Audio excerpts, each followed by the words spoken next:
Hello mga kaibigan, tayo po magmerienda. Pero parang almusal eh. Yung niluto ko po na marahuya na mansanas, masarap pala. Masarap pala siya. Pero hindi ko siya tinamisan kasi yung mansanas matamis na. Nilagyan ko lang siya ng isang kutsarang asukal. Asukal na pula. Justo lang na, tama lang na may merienda tayo. Mas masarap siya. Hindi siya yung nakakasawa. Nagbibideo okay po yung kasama ko dito sa bahay. Sana hindi tayo makapiright.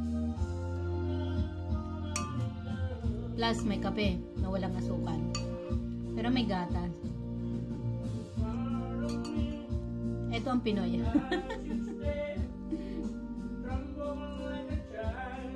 Masarap.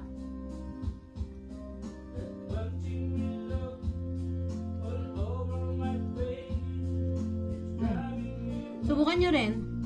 Kasi ako nag-ano lang. Harina lang. Konting baking powder.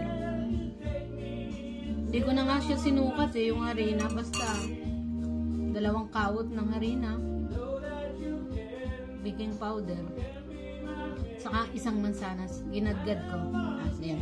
Ginawa kong marahuya. Okay pala siya. Kahit walang saging.